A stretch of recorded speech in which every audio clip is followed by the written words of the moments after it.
And for those who enjoy this channel and would love to support us financially, please feel free to hit that donate link. We'd greatly appreciate it. God bless. Most people have never heard of the Ashley phosphate beds of South Carolina, which is a shame because it is the best piece of evidence to ever exist currently that man has lived alongside of dinosaurs, without question. The Ashley phosphate bed is the largest graveyard ever found. This information has been forgotten by the sands of time, but I am going to bring it back.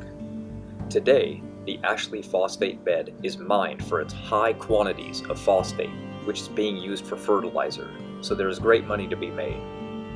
These sedimentary layers are huge, covering large portions of the Carolinas and extending into Florida all the way up into Canada. World-famous geologist at the time, Louis Agassiz, described the phosphate beds as the greatest graveyard he had ever known. The phosphate beds are so full of bones that it is believed by scientists that the phosphate itself is made from bone. So, if the Ashley phosphate bed is loaded with such an incredible amount of fossils as to cause the leading geologist and zoologist of his day to call them the greatest graveyard he had ever known, you should ask yourself, why has zero mention of this ever been brought up? The fossils completely ravaged the evolutionary timeline. That's why. Remember, if the geologic column is out of place, even in one area on Earth, then it falsifies the theory of evolution, and that the layers form slowly and that they represent time.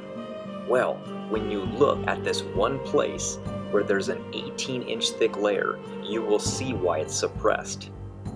In it are rare fossils of everything from whales and porpoises, fish, sharks, megalodon shark, toads, crocodiles, alligators, turtles, rabbits, monkeys, horses, camels, elephants, mammoth, mastodon, rhinoceroses, giant sloth, muskrats, deer, pig, dogs, hadrosaur dinosaurs, iguanodon dinosaurs, plesiosauruses, ichthyosaurs, and human bones, teeth, and artifacts, all within the same layer.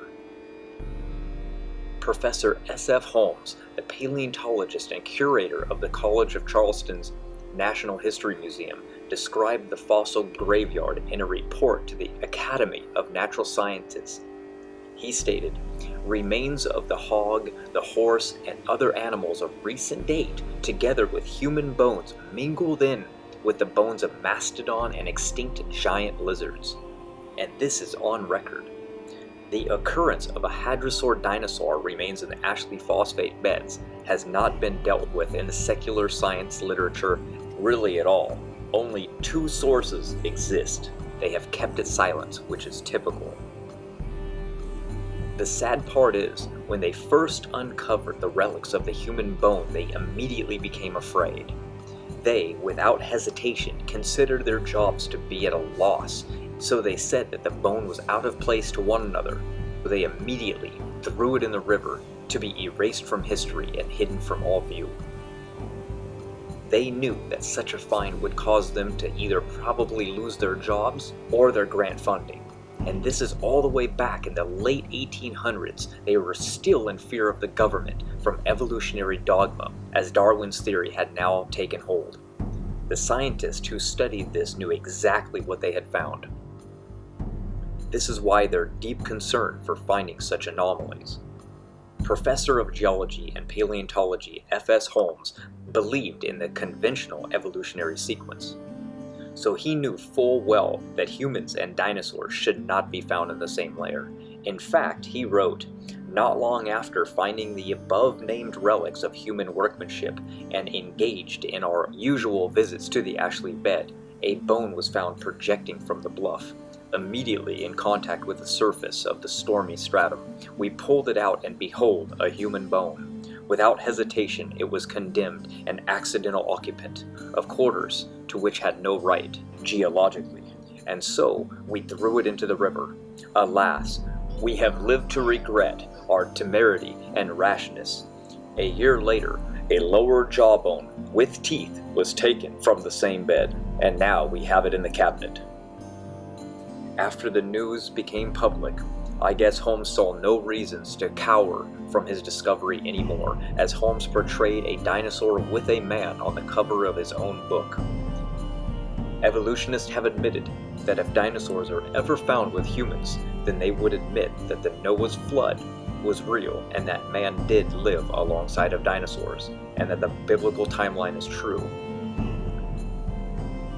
Because this evidence would validate that the Earth is young and that they had been lied to about our ancient history, there is no rescuing device for them either, because the Ashley phosphate beds had no layers to them. All of the fossils are mixed together in one huge pool of bones, 18 inches thick, covering 200 miles, with no layers found anywhere. The experts who spent considerable time excavating in the phosphate beds have said that there are no layers, and not even a remote resemblance of a layer. It is all one graveyard. You can learn more about the Ashley phosphate bed in a book called Man, Dinosaur, and Mammals Together, written by the late geologist John Watson, available at Mount Blanco Fossil Museum. A statement from the book says, "Since remains of land animals and sea animals were found together, a catastrophic event would have included the burial of enormous numbers of animals, and their subsequent conversion into the rock phosphate over a region of at least 200 miles by 30 miles in extent, which is only partially exposed apart. Such an event is of the order and magnitude of the worldwide Noetic flood." For all those who appreciate the work that we're doing here on Standing for Truth, please hit that subscribe button, because we are just getting started.